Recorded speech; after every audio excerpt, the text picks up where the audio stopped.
भालू और शहद का छत्ता। एक घने जंगल में भालू बाबा रहते थे। उनका गोलमटोल शरीर और आलसी स्वभाव उन्हें जंगल के बाकी जानवरों से अलग बनाता था। भालू बाबा को सबसे ज्यादा पसंद थी मीठी चीजें, खासकर शहद। शहद देखकर उनके मुंह में पानी आ जाता और वे अपना आलस छोड़कर उसे पाने के लिए भाग पड़ते। एक दिन भालू बाबा जंगल में टहलते हुए एक बड़े पेड़ के पास पहुंचे। उन्होंने देखा कि पेड़ की ऊंची डाल पर मधुमक्खियों का एक बड़ा छत्ता लटक रहा है।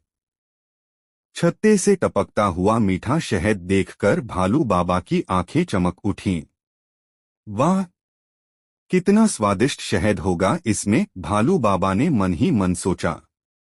लेकिन दिक्कत यह थी कि छत्ता बहुत ऊंचाई पर था। भालू बाबा ने सोचा, अगर मैं सीधे चढ़ने की कोशिश करूंगा तो मधुमक्खियां मुझे काट लेंगी। कुछ तो चालाकी करनी पड़ेगी। जल्दीबाजी की गलती। भालू बाबा ने पहले पेड़ के नीचे से हाथ बढ़ाकर छत्ते को छूने की कोशिश की, लेकिन वह इतनी ऊंचाई पर था कि उनका हाथ वहां तक नहीं पहुंचा। फिर उन्होंने एक लंबी लकड़ी उठाई और उससे छत्ते को खींचने की कोशिश की। जैसे ही उन्होंने छत्ते को खींचा, मधुमक्खियां भुनभुनाते हुए बाहर निकल आईं।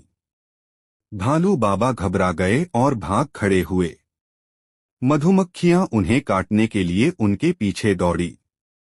अरे बाप रे, ये तो गजब हो गया, भालू बाबा चिल्लाते हुए झाड़ियों में छुप गए। लेकिन मधुमक्खियां तब तक उन्हें कई बार काट चुकी थीं। धैर्य का पाठ। दूसरे दिन भालू बाबा ने सोचा, कल मैंने जल्दबाजी में गलती की थी।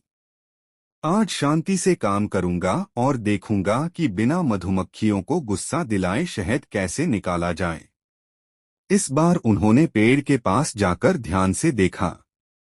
छत्ते के पास मधुमक्खियां इधर-उधर उड़ रही थीं, लेकिन वे शांत थीं। भालू बाबा ने फैसला किया कि वे तब तक इंतजार करेंगे जब तक मधुमक्खियां आराम करने के लिए अपने छत्ते में न चली जाएं। सही समय की पहचान।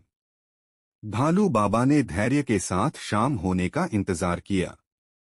जैसे जैसे सूरज ढलने लगा, मधुमक्खियां अपने छत्ते के अंदर लौटने लगीं। अब भालू बाबा को समझ आ गया कि यह शहद लेने का सही समय है। वे धीरे धीरे पेड़ पर चढ़े और बिना शोर मचाए छत्ते के पास पहुंचे। उन्होंने अपने बड़े बड़े पंजों से छत्ते के पास से थोड़ा सा शहद निकाला और नीचे उतर आए। इस बार कोई मधुमक्खी बाहर नहीं आई। मीठा फल।